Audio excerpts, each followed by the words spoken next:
Today I'm joined by Dr. Anne Marie King, an elite performance coach, founder of the Realignment, a powerful methodology for removing the psychological and emotional blocks that limit well-being, performance, and fulfillment. Dr. Anne Marie's work spans with athletes, business leaders, and high-achieving performers from all walks of life, helping them not just to perform, but to sustain that performance without burnout, which really fascinates me and is so important at the moment. I wanted to bring her into the podcast because so many equestrians are high achievers. We are deeply driven, yet often caught between this passion, perfectionism, pressure, and trying to develop quite a deep connection with a very powerful being, the horse. This conversation will help us explore what really drives high performance, what gets in the way, and how we can align success with well-being. Thank you for joining us today. Thanks, Nika. You've stated it's not about fixing you, it's about freeing you. When I read that statement, I was like, there's got to be a story behind this. So before we get into the science, I'd love to know if you are happy to share a little bit about yourself and how you got to this realignment process. Sure. I mean, do you want the long story? Go for Medium it. story, short We story? we want the whole story. Okay. So, I mean, I guess there's three sort of themes that I've identified kind of run through my life, which is probably just this hunger for a deep understanding about the root of why things are the way they are. And secondly, I've always been devoted to joy. Wherever there has been some compromise about enjoyment, it's always it's been a big trigger for me. And I think thirdly, it's just profoundly helping people. So, from a young age, I loved reading, I loved understanding things, I loved honestly just reading encyclopedias and even the dictionary, which sounds really nerdy, but it was really, really just fun to learn. And I found school pretty easy. I loved pretty much all of the subjects, but I knew from probably about four that I wanted to be a doctor. I don't know Oh, how I knew that. I think I did watch Casualty on TV, which is a British kind of doc show. And I thought that's going to be me. And I never wavered on that. I just thought, oh, that would bring everything I love together. I think thought that intuitively, not logically. So I followed that kind of line towards medicine and I loved it. I did want to I kind of was drawn to the happy side of medicine, as it were. So I wanted to do obstetrics because I thought, oh, babies, people love babies. It's joyful. It's the one time people come to medicine for a bit of joy. So that's where I was first kind of drawn. And then I was like, oh, okay, well, what's even more interesting than that? And so I sort of thought, oh, fetal medicine, neonatal medicine, that's really exciting. That's really advanced. So that's kind of the thread I went down. But as I sort of went on my journey with medicine, essentially, essentially I realized that I didn't enjoy fixing symptoms. I really wanted to understand why are you sick in the first place? Why do you feel this way in the first place? So I was getting restless with having to go through a protocol of how we treat people, essentially. And I was always just more fascinated with their stories and their psychology. I didn't really know why at the time, but that was the pattern. And I think by the time I was even the first sort of year of my medical school, I had created my first business and I was just helping people, mainly kids who needed tuition, essentially. I was really good at that. I was really good at teaching. And so I got lots of, quite high profile clients quite quickly. And I just loved the idea and the kind of process of somebody has some kind of limitation and I help them get over it. And so it became a lot less about the subject or the information and a lot more about getting people unstuck or making possibility um, more of a strong component of their learning process. And so Mhm. I loved that. I was passionate about it. And I think people felt that passion. And I loved the game of business too. I loved making money. As a student, you know, the money was great. I was working 9 to 5 in terms of at medical school, but then I was doing all the stuff outside of it. But it gave me so much autonomy and learning about people, learning about myself, learning about entrepreneurship. But most of all, it made me realize, oh, here's a skill set that I have and an interest that I have that people are really drawn to. It's really helpful to people. And so I ended up just naturally helping people who really were stuck, who really had issues with kind of psychology. And I'd start getting the people who had anxiety and depression and just big performance blocks as well. And I was really, really successful at sort of getting through to them. In parallel at this time, I had kind of started more and more studies in psychology, cognitive science. Psychiatry is actually where I kind of ended up doing most of my specialist kind of post kind of foundation qualification years. And so psychology was where I had so much knowledge. And I was trying to find what's a process that really gets to the bottom of what's blocking the person and how can I get through that? And so, it's been over 15 years of trying things and taking different disciplines and figuring out how can I apply it to this particular person. And so when I was getting quite a lot of success with all these kids, the parents would say, God, can you help me? And I had a lot of elite performers in those families. So I ended up helping the parents too. And that grew and grew and grew. And it kind of just worked with where my expertise was going. And so it was quite a natural thing. I didn't plan it that way. I was drawn that way. So that's how it kind of became more about psychology, um, and getting to the root of things. I loved medicine, but I wanted more freedom. I wanted to go beyond what I was told were the answers. So I went out of the NHS first of all part-time, and then I fully went in with my companies uh, because it was fun, to be honest, more than anything. But alongside this, I had my own sort of journey with emotions and performance. You know, you're a high achiever, you're very used to getting approval for your grades and your accolades, etc. But then the whole emotional piece and the fulfillment piece, it starts to catch up with you.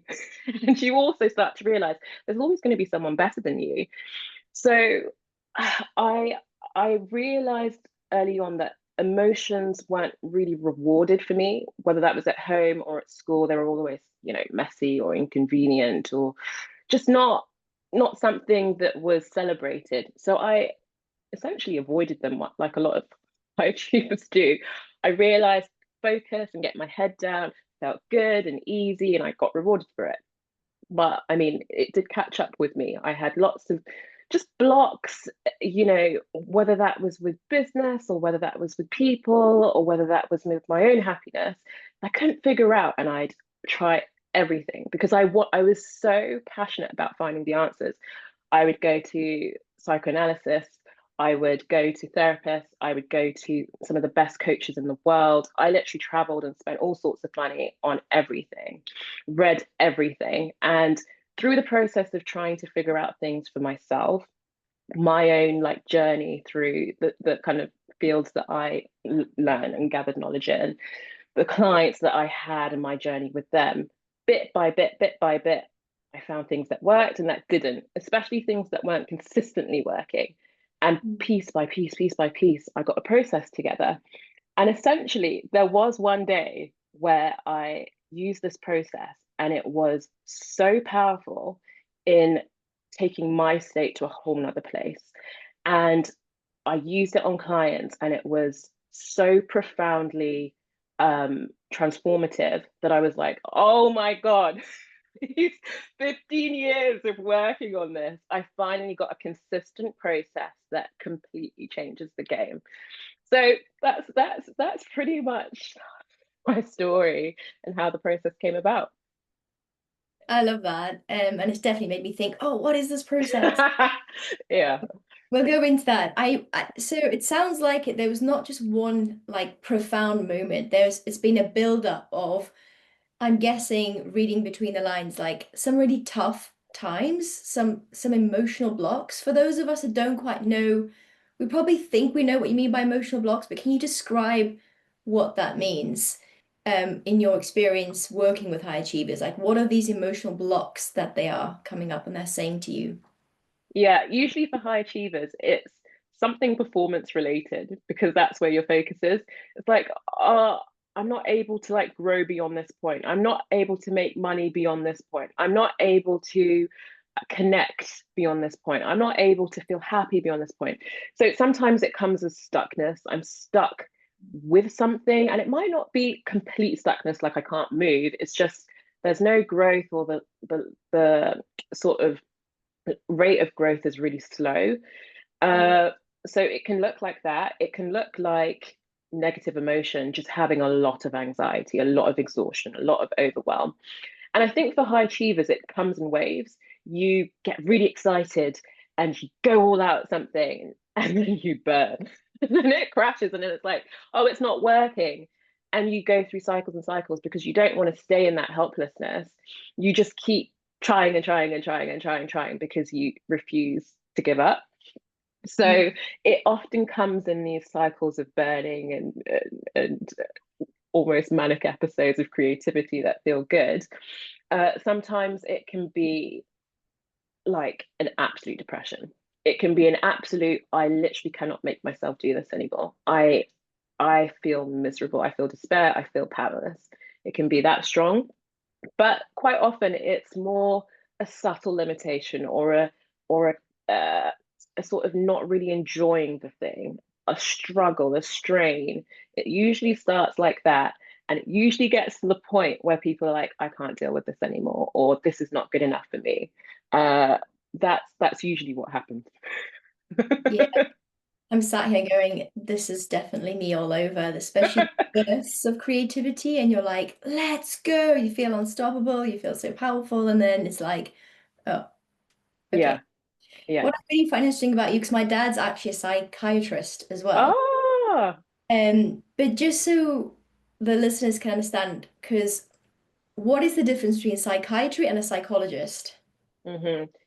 So a psychiatrist basically went to medical school, got a medical degree, is a doctor with, a license, GMC license, which is the General Medical Council.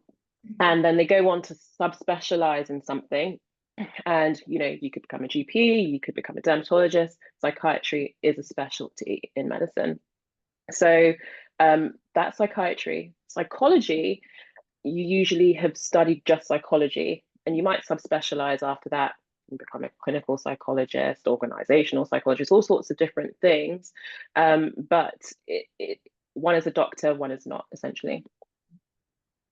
I find that fascinating that you've got both, because a lot of us will, I hear this all the time, myself, or someone will say to me, I'm feeling very frustrated with where I'm in my life at the moment. For those of us that have horses, it's, I feel like I'm hitting a plateau the whole time, but training is good. I feel like I'm doing everything right. I'm ticking all the boxes, right? That's the often thing. What's going on? But I constantly feel like I'm just not where I want to be. And Mm, it's commonly known, as far as I'm aware, in my field of like, just go and talk to someone about it. mm. Talk about it. Now, again, I'm not saying that's wrong, and you got to find what works for you. I find personally that when I just talk to something or someone without having like an actual plan attached to it, because I'm very much practical driven, I get more frustrated. Yeah, So I'm guessing from what you shared about your story, it's applying both, but actually you're still ignoring the symptom. So you can talk things through, but if you're not taking action on whatever you is frustrating you, is that where your process is slightly is different to what people? yeah. talk. So this is really good question. So first of all, I didn't study psychology at university. I did medicine, so I went down more the psychiatry route. But then I also studied performance psychology and cognitive science and all sorts of other things. I did a bit of psychoanalysis training too, and then kind of self-studied a whole bunch of other disciplines. So I kind of mishmashed and washed lots of little things. But I think what I think of what I do as is, here's an outcome that I want to get. And it's about, how do I optimize my way of getting there? How do I remove the things that are in the way of getting there, essentially? So, for example, when I had blocks and I had all sorts of things, I was like, I don't really know what the problem is, but I know I need to talk about it in some kind of way.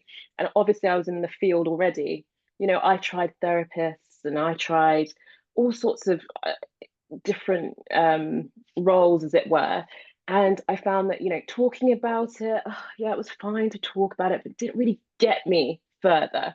So I maybe did a couple of those sessions, well, maybe a couple of months of those sessions, and I realized, okay, this is not giving me what I want. And I tried more practical things or strategy type things or technique type things. And that wasn't quite it either. I worked with elite coaches who I thought, they'll just inspire me. And that wasn't quite all of it either. So what I found was, I needed to know what I was trying to achieve and be honest with myself about that. So whether that was, I'm not happy with how much money I want to make. I want to make even more. I'm not happy with how much I've mastered my skill. I want to be even better. And being honest that that's the actual thing. And here's the reality of where I don't feel right about that. I might not have the words for it, but I know there's an outcome I want, and I know there's something getting in the way.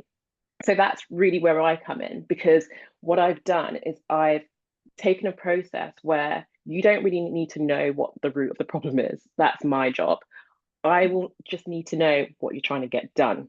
And once I know that, I can reverse engineer the psychology of what's actually getting in the way.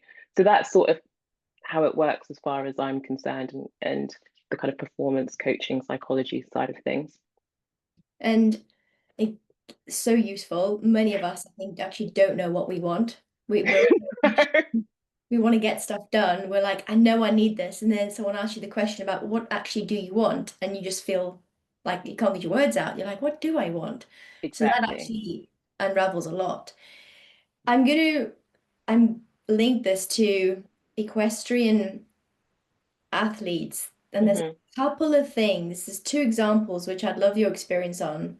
One is, what drives high achievers in your experience? Like, what drives these high performers to keep pushing? Have you thought about it? Is there some answer that you can share with us? Because there's a lot of people that I work with and also myself. I think, what drives me every morning? There's something in you. I struggle to verbalize it, but I'm like, is this, am I born this way? What is it? Is it fear? Yeah. So it's an excellent question. I love it, love it, love it. The natural impulse of life is desire, is creative desire. And there's creative desire and there's reactive desire. Now, the difference is, we all have creative desire. We all have an impulse to expand, to be more of ourselves, to express ourselves, and go beyond the kind of constraints that we have. That's literally the game of being a human being. We're always going to want more. Now, the reasons why we want more is what determines whether it's a creative desire or reactive desire. Most of us high achievers, most of us, we have sort of a murky desire bank, which is, we are both being driven and dragged. So the drag is the reactive desire, sorry. And that is where we're trying to prove something. So it's usually based on a conditional sort of worth. Like, if I can just achieve this, then, right? Then I will be satisfied. Then I will be happy. Then I will be approved of. Then I will know I'm great. And for most of us, I would actually say it's very few and far between who don't have that pattern of conditional worth. Uh, because we've just learned that way. Even in school, we've learned, you get rewarded for when you get this particular result. And once we've got good at that, it's like a drug. We want to do more and more and more of that, and that feels like easy and natural to us. So the desire in and of itself is beautiful. It's the thing that allows life to exist and move. Without that, there is no movement. But what we have to tease out is where that's coming from. Am I am I desiring something because I feel a sense of lack, that I'm actually not good enough and I want to prove that I am? And for most high achievers, they don't know that they're doing that. It's really quite subtle. They think, no, I just love what I do. And then when they get some triggers and stuckness, they'll actually realize, oh, my fear and my anxiety is actually because I want so badly to win in order to prove something that doesn't exist. So when it's coming from some sort of inadequacy, it can be very motivating. It can be so motivating because you so desperately want to make up for that feeling of lack, and that can drive people all their lives, but it just creates burnout. And it doesn't create any sense of fulfillment. Um, but there is incredible creative desire when you know how to tap into it and you know how to remove that resistance of not good enough. That's that's the biggest kind of dysfunctional loop that high achievers have. I'd love to go on and ask another follow-up question, which is, again, in your experience with high achievers, whether they're athletes or leaders, CEOs, whatever they are, do you find a difference between quote unquote success with people who are emotionally led or more logically led? Now, to some degree, it does depend on the industry because some industries will obviously reward logic and intellect a lot more than others will. But in general, sustainable peak performance and the highest level of success requires absolute emotional intelligence. It requires that you know how to use and respond to emotions. You use emotions as guidance as opposed to an obstacle. So, so it's really about, if you just rely on logic and intellect and you've got great logical intellectual instinct, that's great. But you will only get so far.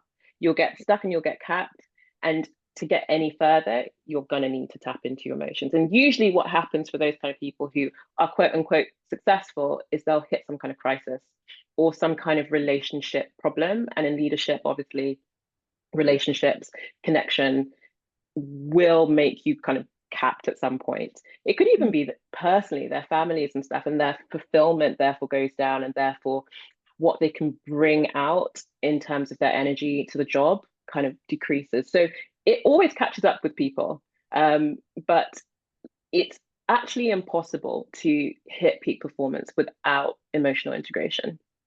Mm. And then I suppose the key then is knowing how to regulate and understand those emotions. Again, definitely speaking from personal experience. Before I go into how like the horse side comes in, you mentioned earlier that you actually started working with children as well. And I also read on your website about that you help children unlock their full potential. And I find that fascinating. I don't have children yet. Many of my friends do have children, and I know many of the listeners here are women who have children. And I'm always, I'm actually a little bit almost afraid to have a child because I'm like, in today's society with all the noise, distraction, social media, and all that, I'm thinking, I've been told by parents that children come out so pure already. They come out with this innate curiosity to the world. Like, do you find children actually easier to work with than, say, the parents who have had years and years of being out in this world where we're almost disconnected from who we truly are? That's such a good question. Do you know what? Children are definitely easier. It depends on the age. Now, so when kids are sort of below the age of 10, I would say yes, they're much easier to work with when you can just focus on them. Because to be honest, they are still at a stage where they are really emotional and they're not blunting that too much. They don't have too many years of experience of a reason why they can't work with it. They might have started, but it's still much easier to access that. So honestly, to be honest, when I first used the process on kids, especially young kids, I was thinking, God, they're not going to be able to really understand how to go through this process. And they were the best. It was so quick. It was so easy for them to understand and to feel. So yes, with little kids, they're amazing. Their creative impulses, their way of using language and their kind of somatic body is incredible. What's difficult is really the parents, because at that young age, it's really the parents that are the ultimate influence on those kids. So kids usually follow kind of the nervous system of their parents. The emotional suppression that the parents have usually comes out in the child. So sometimes when kids have like behavioral issues or even just emotional challenges, or they're finding it hard at school, they're often actually just the conduit for their parents' kind of anxieties and the things that the parents aren't dealing with. So that's usually what becomes more tricky, is because you actually have to deal with the parents. As they get older and we're getting into adolescence, then it becomes a lot trickier, because they're so bought in to what they need to do and be to be approved of, and that's so important at that stage, because you know their sense of belonging is so much their friends and their family. They're not able to just be like, okay, I'll move out and I won't go to school, whereas adults have a lot more agency to do that. So I would definitely say at that adolescent stage, it is getting quite difficult. And social media is an external kind of trigger. It's not the cause, it's allowing people to understand how do we navigate our own emotions. The social media is an amplifier to that, but it's not the problem. It's how do I deal with my own self? How do I feel good within my own self before I even start strategies about controlling the world around me? So that's what happens by that stage. And by the time they're a young adult and they've gone into the workplace or they're going to university, they're starting to actually think for themselves and feel like, okay, I can change my mind about things. I don't have to do exactly what my parents say and do. So I find at that stage they're becoming more like an adult. So that stage it's becoming easier again, and essentially similar to how I treat adults. Yeah. Yeah. It's I'm not the first person who have said that children are easier. There's actually a lovely place not far from here where I'm in the UK at the moment, and it's called Think Like a Pony. And in this center, the families come there, either divorced families or behavioral children who may be showing signs of disruption in class, maybe they're skipping school, and they come to work with the horses. And it's fascinating to watch because and this is the power of horses and I suppose nervous systems really, because they mirror the child straight away. And because, like you say, it's maybe that crucial age where the children have got that little bit of like, oh, that's not worked, I'll fail, but I'll try something else without thinking Mm, I've got something wrong with me or self-doubting as we do when yeah. we're older, that they have more of a I suppose, a quicker turnaround. Uh, Yeah.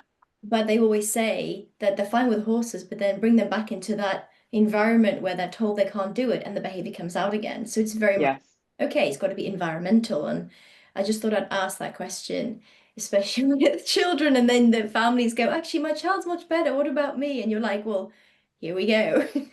Yeah. Yeah. Let's get Yeah. in. It's all about the with thinking about your kids, the best thing you can do is lead by example. And that doesn't mean you have to be perfect and be the most emotionally intelligent person. It means just owning where you are and being able to communicate that to your kids that, you know what, I'm really overwhelmed. I'm really tired. Mm, This is how I'm feeling right now. And they need to see that you're okay with your own emotions. And that's how they model health, actually, because it's not what you say, it's what you do. If you're like, yes, everything, all your emotions are fine, and you don't seem to be okay with your own, or you seem to suppress your own, or you don't communicate what's really going on, it's confusing to the child and they'll start blocking.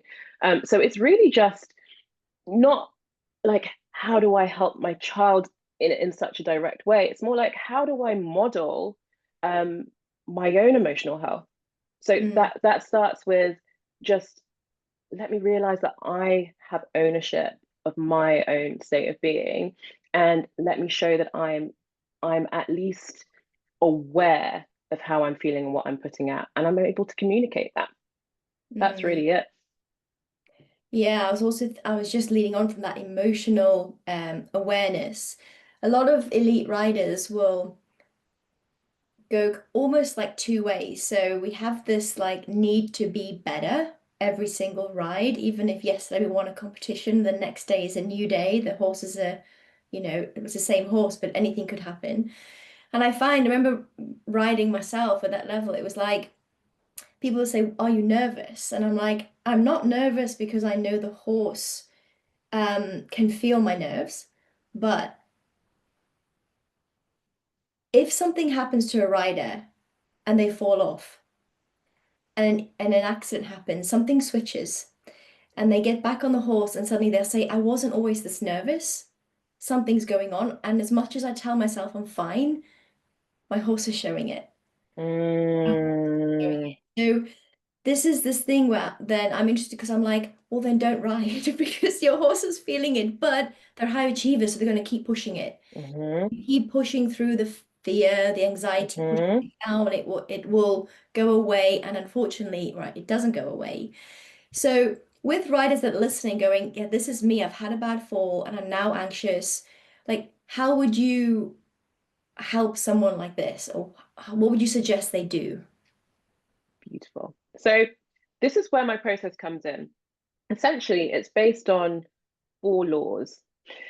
And this law, these 4 laws, the whole point of it is to get you back into the state where you're aligned with your highest state, which is basically where you can perform at your peak sustainably. So the first thing is the law of non-resistance. And that means I have to be okay with what's happening. Now, that's not just I'm okay with the situation as it is. That's I'm okay with feeling what actually exists. The first layer is realizing that actually most of the time you're avoiding. You're in a rigid, tense position, and you're aware of that. Oh, I'm nervous, but you don't want to be too nervous because you realize the consequences of those nerves are going to be blah blah blah. So you kind of you contract around that kind of tension. And what that does is it means it stays there. What you resist persists, because if you're pushing against something, you're in contact with it. So that first step, that first law, is about recognizing, oh, I feel something. I feel an emotion. Okay, I feel anxious. And an emotion is just a sensation with a belief. What people do is they get in their heads about it. They're trying to navigate, manage, regulate stuff up here. And that just makes it much, much worse. What you want to do is drop into your body.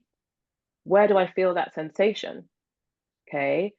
Oh, I feel like my hands are shaking. I feel like my chest is tight, whatever it is. And you just sit with the sensation. You let your mind just relax. You sit with the sensation. And what you'll see straight away is just relief.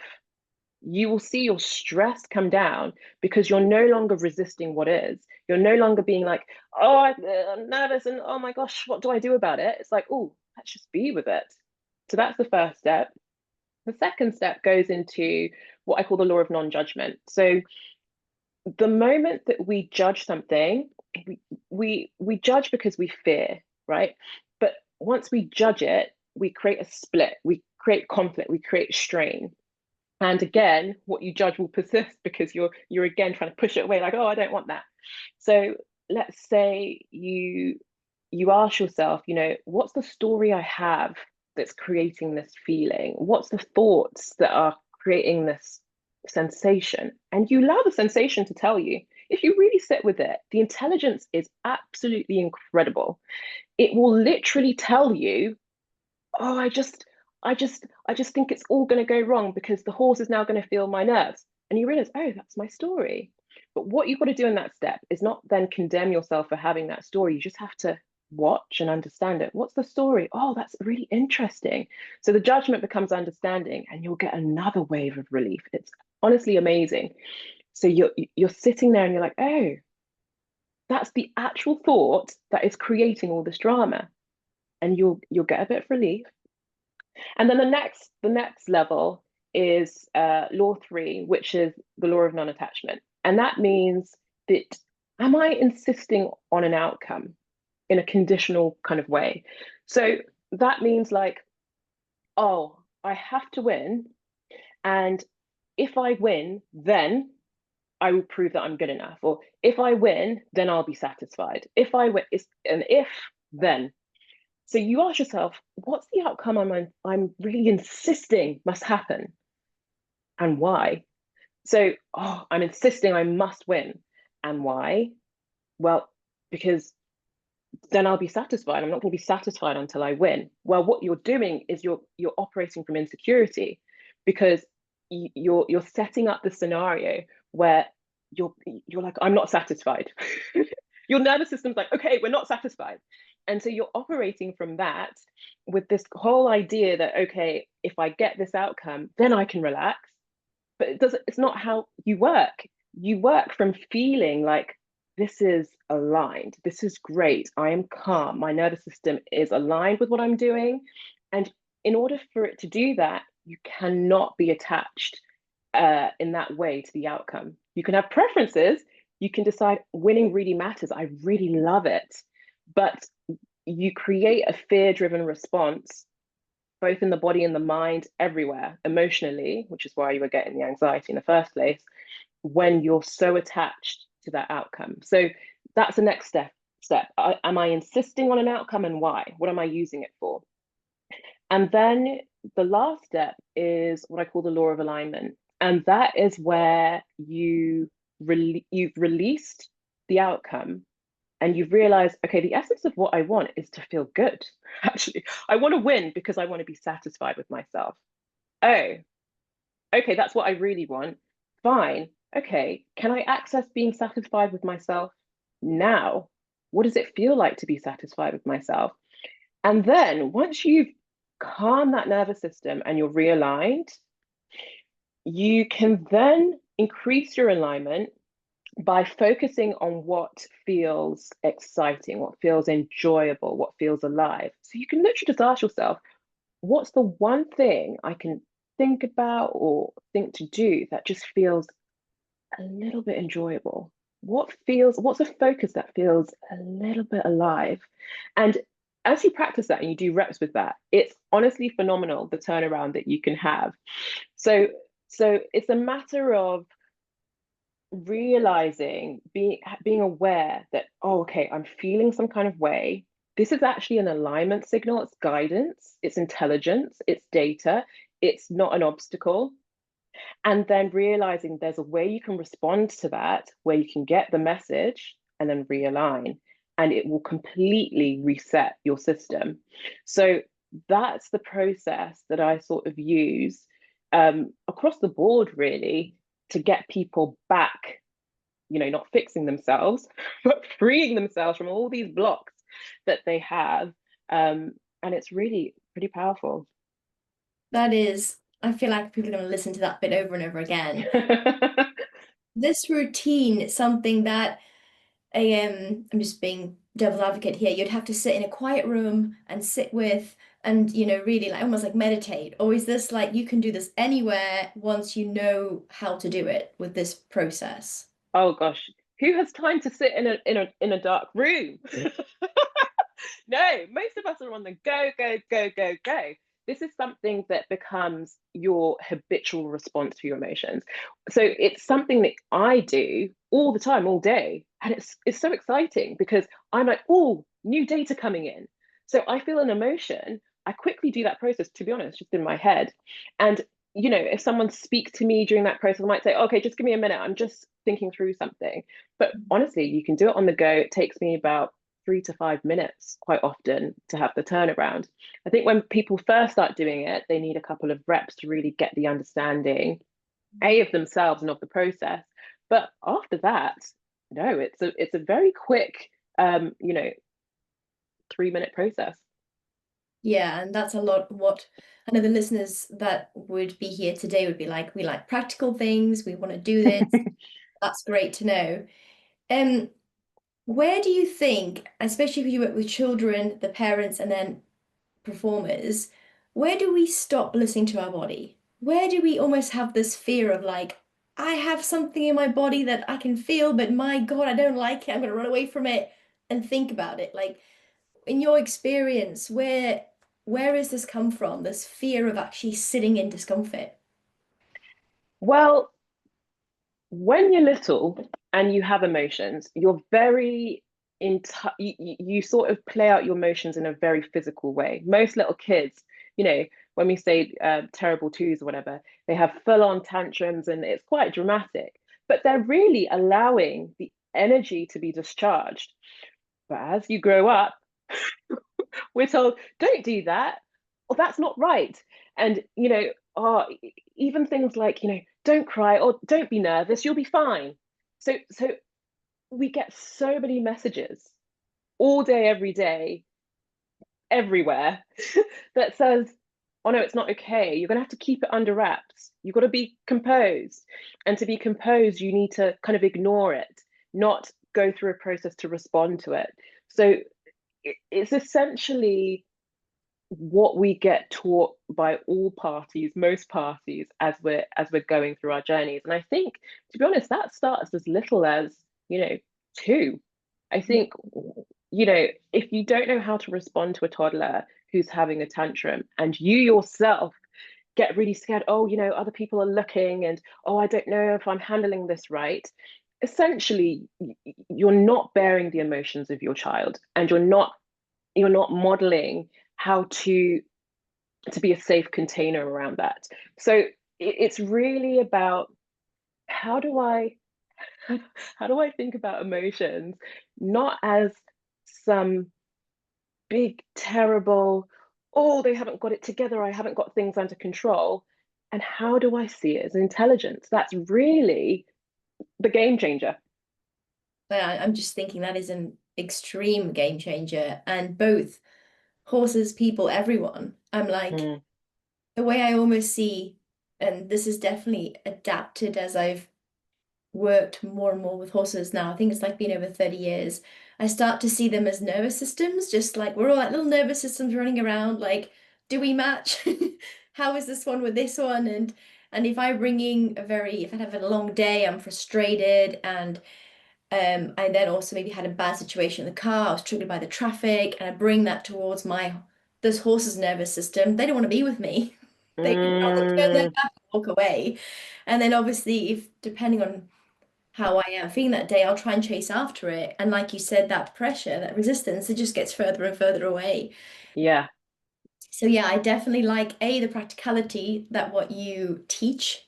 And we will talk about like how people can get in contact with you. I love that. And you can do it anywhere as well. Because I think a lot of this, like the world that we are today with self-help, people understand about, I think, mental health, Hmm. what drives, what's limiting us, all this. But I think it's the fear of like, we haven't got time to do this. Like, Hmm. I've got this, Hmm. this appointment, this competition here. So yeah, I think it's really nice to hear that we can actually apply these practical principles anywhere. Hmm. But And just that's what was important for me, because I had obviously studied all these different disciplines, and I found it's still like, how do I practically apply this? And I don't feel like it works. I like understand this intellectually, but it's not converting to my life. So I really needed a roadmap. I really needed a system that I could follow and I could trust in. And honestly, I was just saying to my husband the other day that honestly, that process feels like love. It feels like it's such a nice connection back to yourself. And it just feels like, oh, someone's comforting me and empowering me in the best way possible. So yes, I really hear that on the self-help and practical kind of gap. Mm. You just mentioned higher self or coming back to Hmm. self. Do you mind explaining that in your words? What, so someone might say, oh, I don't know what my higher self is. Mm, yeah, that's a really good question. So my understanding of it is evolving and evolving. The way I like to think of it is we have a physical mind, which everyone's really familiar with. It has lots of thoughts and images and it chats all day long. It has preferences, it has judgments, all of this stuff, right? We have what I would call the heart mind, which you can feel for things, right? Quite intuitively. I know that, oh, in my heart, this just doesn't feel good. We have a gut mind, I would call it, where it's your nervous system. You're like, oh, versus And so we're familiar with those kind of three minds, as it were. The higher mind, I would say, is somewhere somewhere outside of my physicality that I receive the intelligence from. So for example, if I just sat here and I waited for the next thought, I don't know what that next thought's going to be. I'm basically like a radio station or antennae, whatever it's called, the antennae, right? And I'm getting information signals come in. That's how I sort of see the higher mind. It's like intelligence that I take in, as opposed to feeling like I'm the person who figures everything out. Because you don't. You literally cannot. You don't control your breathing, you don't control anything. So it's realizing that you can have this relationship that goes beyond you figuring out everything, and you can receive and you can allow, because you just cannot take it all on. So when I say higher mind, I think of it as intelligence Mhm. on a kind of life plane. And when I say alignment, I'm really aligning to that. I'm aligning to what I think of as passion and excitement. So I get myself into the state that is aligned with passion and excitement, and then I receive because I'm on that radio signal, right? So if I'm on a radio signal that's fear or anxiety, I'm going to get that type of intelligence coming in. And it's a brilliant system. It gives you whatever you want. So if I want to have peak performance, I know that I consistently have to know how to get myself back into those higher states to receive that type of intelligence from my higher mind. That makes a lot of sense. Yeah, I definitely relate to what you're saying as well, especially the separation.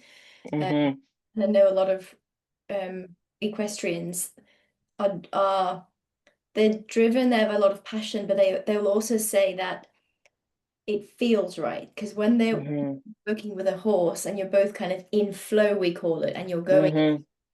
you're not in your mind, you're not Hmm. even in your body, you're working as one with an extremely powerful being, but it feels effortless. Hmm. So like, is that the higher self? Because I don't feel like Yes. I'm in the body right now, and I can't control a horse. Like fundamentally, it's an animal. It can do what it wants, but it's almost like we're in that much flow that I would say that like I'm in alignment with my higher self, or even Exactly, because the higher mind is always there. It's not like, I mean, we're always using it. It's more like, are you allowing its own frequency to come through? So, what that process that I've taken you through does, those four kind of laws and four phases, is it gets you into what I call master flow, which is that effortless feeling of like, oh, everything's just working. I don't even have to like figure each moment out. It's just perfect. And I just have to go with it. So that is essentially that, perfectly put. Hmm. I only have two more questions left, and I just was thinking about it then with like, especially when it comes to high performers who are on this mission to prove themselves. Do you think that they can get stuck in pain? They can get stuck in like it must feel painful to achieve this. Because I see a lot of like burnout with a lot of professionals nowadays, and I always ask, well, why are you doing this? And they'll say, well, I'm here to prove something, but it must be hard, right? Are we developing a culture of like, it's okay to burn out? And it's almost like You haven't, I spoke to someone the day that said, you haven't reached a low point until you've burnt out. And I'm like, well, is that meant to be a normal thing that we have to experience nowadays? Or are we just actually, from what you've beautifully said today, running from these emotions and feelings that we only give our nervous system one thing, which is to burn out? Hmm. Well, it's it's the faulty or misaligned beliefs and definitions that people hold. You know, Mm. if you have definitions that you're probably not that aware of, that success equals results or success equals external milestones or outcomes, as opposed to success is alignment, then you're going to have a relationship with the world uh, that's sort of dysfunctional. Or if I feel that, you know, my experience is when I work hard and I sweat and I suffer, I get that result. And I want success, I'm going to believe that the best way to get the results I want is through hard work. That's what I know. And it feels like if I don't do that, I'm not going to get success. But that's just because you've got a faulty definition of success. You can still get those outcomes, but they have never experienced how to get that outcome in a way that doesn't come as a sacrifice to the self. And I think with high achievers, there's a common belief that they can't have joy and success.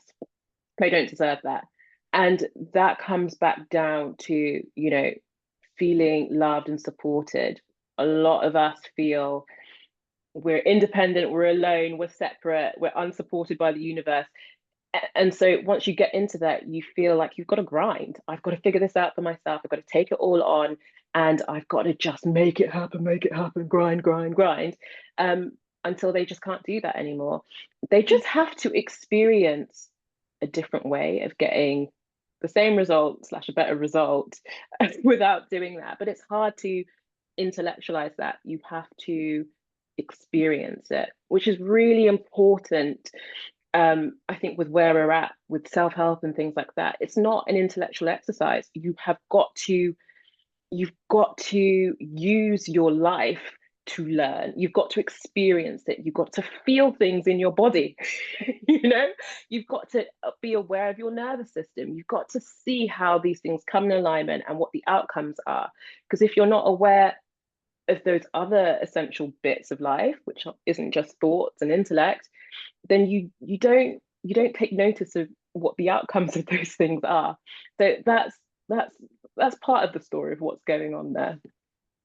I love that as well. And you've made me think about what we actually do believe or what I believe and how that actually drives me as opposed to just reacting and thinking, oh, this must be the way. But where does that belief come from?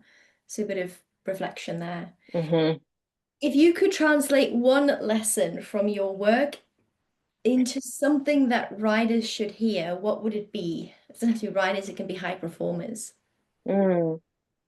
Let's go with emotions are not in the way of your performance. They literally are the way to your performance. And if you learn to use them as intelligence, as information, rather than obstacles, then excellence will become really very natural for you. That's where I'll leave that. I really like how you said that. And I'm going to be cheeky and ask one more, which is, do you notice a difference between female high achievers and men? Oh yes. Mm. Oh yes. I say this all the time. I think females are beautiful. Our psychology is tends to be different because of the expectations of what a woman should be and shouldn't be, and the roles that we have. So, I mean, especially when I first started my work, I would usually have men put their hand up to work with me much more than women, even at the same level, the same rate, same pay, because men just felt like, yeah, I deserve that. Yeah, great. I want to optimize my performance. And females are a little bit more uh, meek and mellow about it, I would say, or felt like they needed to figure out things for themselves. They shouldn't ask help in that kind of way, or they saw the help as more of a weakness thing than a let's optimize this thing. Let's get stronger. So I do think in terms of accessing help and feeling support, women tend to feel like they need to do it all themselves.